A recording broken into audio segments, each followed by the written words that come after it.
alegria! Hora de aula de civil! A melhor parte do seu dia, é ou não é? Aula de direitos reais. Vamos dar sequência na nossa disciplina aí de direitos reais. O que nós temos para hoje? Nós vamos falar sobre propriedade resolúvel. Propriedade resolúvel é um tema interessante e importante e ganhou muito vulto com a ideia de alienação fiduciária. Então, já aí na sua tela, vamos iniciar nossa aula sem perder tempo. Vamos que vamos! Então tá aí na sua tela. A pergunta que vai nos orientar agora é a seguinte: a propriedade, ela é eterna ou ela é vitalícia? O direito de propriedade, ele é eterno ou ele é vitalício? Nós temos a tendência, deixa eu passar aqui o slide, nós temos a tendência de acreditar que a propriedade ela é vitalícia, porque a gente pensa pela ótica do proprietário e não pela ótica do direito de propriedade. A gente pensa o seguinte: bem, um dia o dono, o proprietário, na verdade, melhor dizendo, vai morrer. Como o proprietário vai morrer, essa propriedade ela é vitalícia. Mas não é verdade. Tanto não é verdade que se ele morre, a propriedade não se perde, a propriedade não acaba. A propriedade continua existindo. Ela é transferida, é uma forma de transferência. É uma causa de transferência da propriedade de uma pessoa pela outra. Mas aquele direito de propriedade continua existindo. Ele só muda de mão. Já que a pessoa morreu, transfere para outra.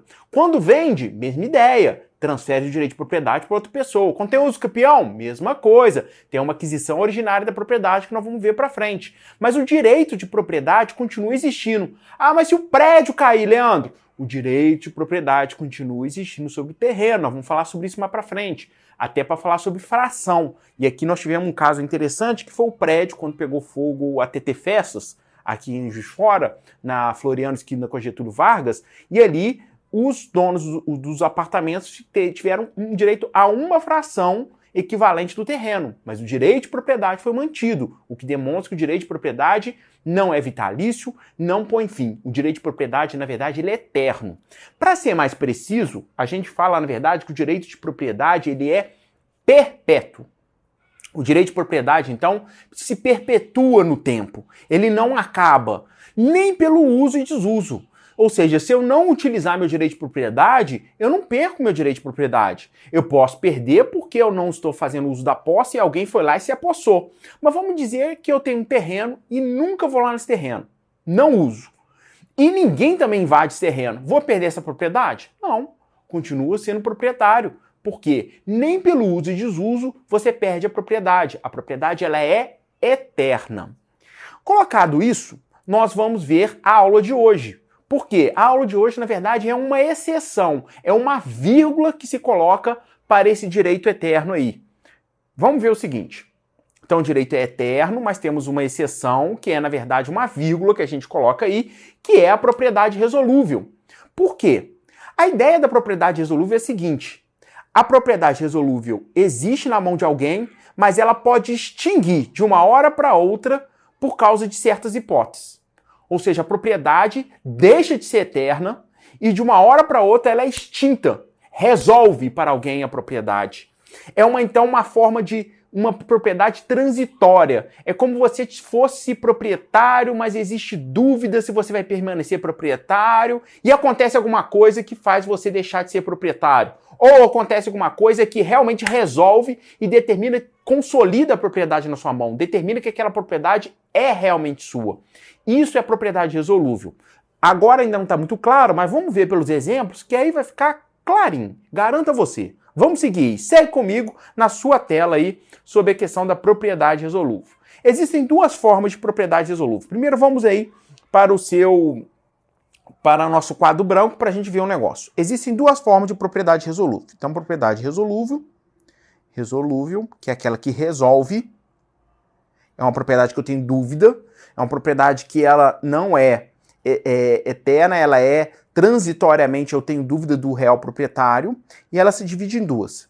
Das causas originárias da resolução, então, originária, a propriedade pode ser com causas originárias, a resolução, ou causas derivadas, ou causa superveniente. Vamos colocar derivada aqui, porque no slide, se não me engano, está escrito superveniente, que aí fica com as duas expressões, superveniente ou derivada.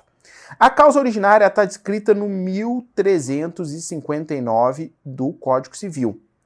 E a derivada está no 1360 também do Código Civil. Veja bem, vamos estudar cada uma delas e aí vai aclarar para você o que é a propriedade resolúvel. Vamos lá então na sua tela, avançar aí para as causas originárias. As causas originárias de resolução da propriedade. A causa originária é aquela que é negociada, ou seja, é aquela que, através de um contrato, público ou particular, não importa, faz surgir uma cláusula resolúvel, faz surgir uma situação de resolúvel. Ou seja, eu tenho uma situação de uma propriedade perpétua e não transitória e, de repente, o proprietário, por vontade própria, vai lá e cria uma cláusula resolúvel. Por isso, essa cláusula resolúvel, para dar clareza a terceiros, ela pode originar de maneira particular ou pública, por instrumento público ou particular, não importa. Mas, como nós estamos falando de direitos reais, ela tem que ser levada a registro para que fique claro para terceiros que existe aquela cláusula, que existe uma cláusula de cláusula resolúvel, da propriedade resolúvel. Então ela consta no título, como está escrito aí, ela consta no título. Existe então uma previsão prévia de resolução da propriedade. Vamos por exemplo, que aí ela vai ficar mais clara. Já nasce com a causa de resolução e vamos por exemplo, que é alienação fiduciária. Como que funciona a alienação fiduciária? A alienação fiduciária funciona da seguinte forma. Vamos dizer um carro. Propriedade. Você quer ter a propriedade de um carro. Só que você não tem grana para ter a propriedade desse carro. Aí você faz o quê? Você vai ter o banco e fala assim, ô banco, vamos fazer o seguinte, eu tô querendo comprar um carro, mas eu não tenho grana. Você me empresta a grana e aí, se eu não te pagar, você fica com o carro. Até aí parece que hipoteca. O banco fala o seguinte, tudo bem, mas vamos fazer o seguinte, vamos constar uma cláusula de que você não pagou, imediatamente eu não preciso nem ir na justiça. Eu imediatamente tomo posse desse carro e vendo esse carro. Pode ser? Pode ser.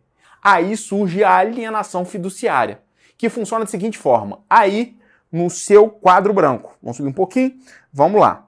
Alienação fiduciária. Nós vamos resumir a alienação fiduciária aqui e depois, mais pra frente, eu vou explicar ela com mais detalhes. Então vamos ver a lei. Alienação fiduciária. E ela funciona de que forma? Bem, já colocamos no contrato uma regra que é o pagamento ou não das prestações. Isso pode servir para bem imóvel, como um carro, mas serve hoje para bem imóvel também. Hoje, os bancos utilizam muito a alienação fiduciária para financiamento das casas, casa própria. Então, vai acontecer dois caminhos. A pessoa pode pagar direitinho ou a pessoa pode não pagar. Se a pessoa pagar direitinho, houve o pagamento das prestações, o que acontece é que resolve a situação da dúvida e o proprietário consolida a propriedade. O proprietário, então, se ele pagar todas as prestações de maneira adequada, vai haver a consolidação da propriedade para o proprietário. E se ele não pagar? Vamos ver aí, no quadro branco. O não pagamento vai acarretar a consolidação da propriedade, agora não mais em nome do proprietário, mas do banco. O banco vai consolidar a propriedade. Ou seja, o que existe aqui é uma dúvida de quem vai ficar com o bem. Se é o banco ou se é o real proprietário. Por isso que a gente fala que essa propriedade, ela não está resolvida, ela é transitória. E ela só se resolve com o pagamento na data correta ou com o não pagamento. Se houver pagamento, a propriedade se resolve e consolida na mão do proprietário. Se não houver o pagamento, a propriedade se resolve, se determina na mão e se consolida na mão do banco. É isso que acontece. E nesse trecho aí, olha aí no seu quadro, o trecho que eu vou desenhar, vamos mudar de cor aqui. Nesse trecho, entre o contrato de alienação fiduciária e até a data que a gente vai ter aqui, se resolve ou não, que a gente vai ficar na dúvida, aqui a propriedade ela é transitória. Eu tenho dúvida, vou colocar entre aspas aqui, que pouco a gente utiliza essa expressão, ela é transitória. E depois disso aqui, quando existe a consolidação, a propriedade é resolúvel, ela se resolve. Em outras palavras, a propriedade antes dessa determinação do pagamento aqui, ó, antes da determinação desse pagamento, vou apagar para não ficar feio o desenho, vai acontecer o quê? A propriedade ela é resolúvel. E aqui ela está resolvida na mão, consolidada na mão de alguém. Tranquilo? Entendeu? Então, propriedade resolúvel é isso. E a alienação fiduciária é um grande exemplo. O caso da retrovenda, por exemplo, também é outro exemplo de propriedade resolúvel. Por quê? Porque consta que você compra alguma coisa de alguém, mas que esse alguém tem o direito, esse alguém que te vendeu, né, o bem, tem o direito de retomá-lo dentro de um determinado prazo. Enquanto esse prazo não vencer, a propriedade é resolúvel. Eu tenho dúvida. Mas depois que esse prazo vence e a pessoa não compra de volta ou simplesmente compra, a propriedade se resolve na mão de alguém. Então a ideia existe dúvidas de ser proprietário, mas a propriedade vai se resolver na mão de alguém, através da propriedade resolúvel, com a consolidação da propriedade. Mas aqui, observa que nós estamos numa situação de causa originária. Desde o começo, o cara sabe, o banco sabe, o proprietário sabe da cláusula, ele negocia, e o terceiro sabe, porque foi registrado essa cláusula no contrato, ou melhor, no título, né, no registro do imóvel. Está registrado aquela cláusula resolúvel. Então todo mundo sabe. Essa é a cláusula originária. Mas existe aí, agora na sua tela, a forma de causa superveniente ou derivada, que aí muda um pouquinho. Por quê? Porque, primeiro, é uma situação que ninguém sabe, é uma situação que não está constando no título, e acontece um evento, um fato, que faz com que a propriedade se consolide na mão do outro. Resolve a propriedade na mão do outro. É um susto que a pessoa toma, porque no meio do caminho ela não sabia que aquela propriedade é daquele jeito e, de repente, a propriedade vai se resolver na mão do outro. O direito vai se esvaziar. Vamos ao exemplo. O exemplo que nós temos aí é o da revogação da doação. Como assim da revogação da doação? Lembra lá de doação, quando você estudou contratos? Lá tem uma possibilidade de revogação da doação, que é o seguinte: em certas situações, que eu vou mostrar daqui a pouco para a gente relembrar o artigo, em certas situações, a pessoa que recebe a doação, se ela comete alguns atos, como crime contra o donatário, injúria grave, algumas coisas, faz com que a pessoa que recebeu a doação perca o direito. Ele tem que devolver.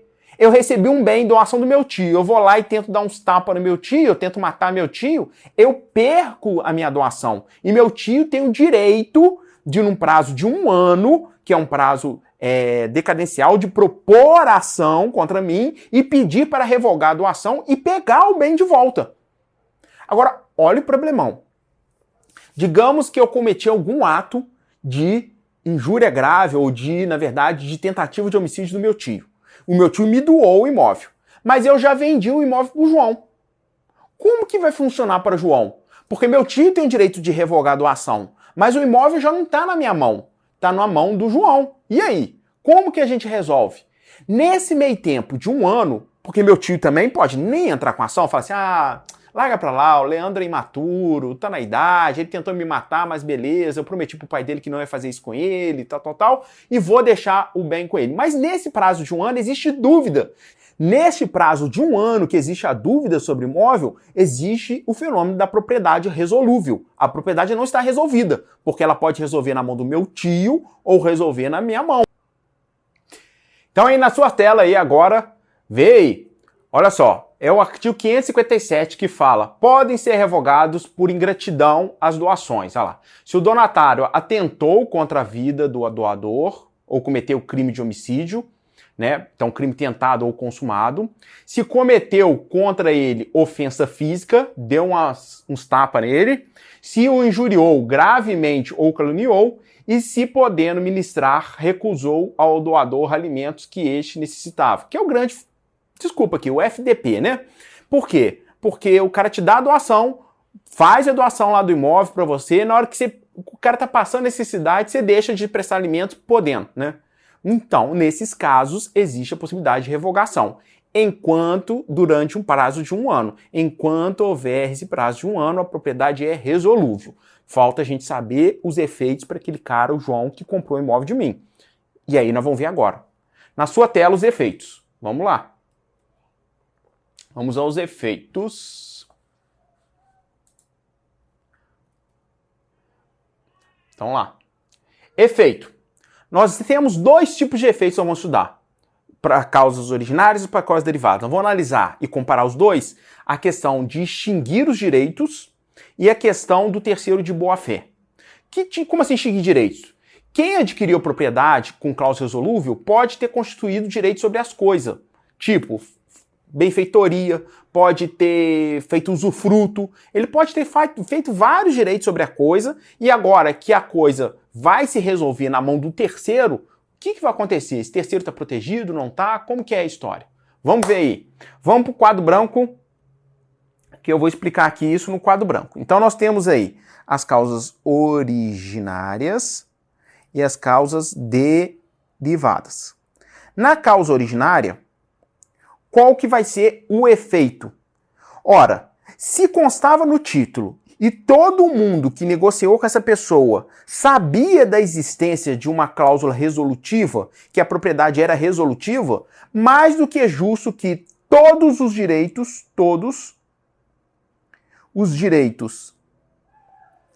pendentes extingam. Vai extinguir. Então todos os direitos pendentes se extinguem. Acaba o direito pendente. Já na derivada, como foi um susto, eu comprei o apartamento de João, mas o João comprou o apartamento de mim, mas o João não sabia que eu tinha atentado contra o meu tio, que eu era um grande filho da FDP. Então, como o João não sabia, o direito dele é mantido. Então é mantido o direito. Então na cláusula originária o direito se extingue, ou seja, com a resolução eu fiz aquele negócio sabendo da existência daquela cláusula, e aí eu não tenho direito a nada. O direito se extingue. E na suspensiva, ou na superveniente ou derivada, eu não sei daquela cláusula e por isso não vai extinguir. O meu direito vai se manter. Vamos voltar pelo quadro branco aí. E aí o efeito contra terceiro é simples. Aqui, na causa originária, vai ter efeito contra terceiro. Então tem efeito contra terceiro. E aqui, o terceiro de boa-fé está protegido. Então, proteção ao terceiro de boa-fé. Ao terceiro de boa-fé. Eu chamo a atenção que é o de boa-fé. E aqui é boa-fé contratual mesmo. Por que só o terceiro de boa-fé? Porque se o João compra apartamento de mim, mas sabe que eu cometi aquele ato contra o meu tio, na verdade ele tá servindo quase que de um laranja para mim, ou tá dando um despertinho porque eu vou vender um apartamento mais barato para ele, porque eu posso perder o apartamento, é melhor eu ficar com dinheiro e torrar o dinheiro. Neste caso, ele sabe disso. E aí ele não vai ter proteção, não. Então o terceiro de boa-fé é protegido quando existe cláusula resolutiva superveniente, desde que de boa-fé, ou seja, ele não saiba. E aí o direito dele é mantido. Na cláusula originária, está presente no título, e como está presente no título, o terceiro de boa-fé também está protegido. Tem uma questão jurisprudencial que é a seguinte: é obrigado a registrar a alienação fiduciária ou qualquer tipo de cláusula resolutiva no título, para que quem for negociar com aquela pessoa saiba a existência da cláusula resolutiva. E se o cara não fizer o registro? Bem, se o cara não fizer o registro, o terceiro de boa-fé não é adivinho e por isso ele também está protegido, mas é jurisprudência. O código não trata sobre esse assunto, mas a jurisprudência trata e, por uma questão de lógica e razoabilidade, aplica nesse caso. Estamos entendidos? Hoje foi uma aula meio áspera, porque esse assunto é meio áspero, gostaria de ter explicado isso dentro de sala de aula, mas coloca aí suas dúvidas, coloca suas inquietações, sua angústia, fala que não entendeu, fala se entendeu, eu explico de novo, eu faço um novo vídeo, e a live também de segunda-feira vai ter essa oportunidade pra gente bater esse papo. Tá certo? Então deixa eu ver aqui, eu acho que fechamos aqui, fechamos. Hoje foi dia de direito civil, graças a Deus direito civil na vida das pessoas é uma luz no final do túnel e seguimos fortes e firmes nos nossos estudos. Até a próxima!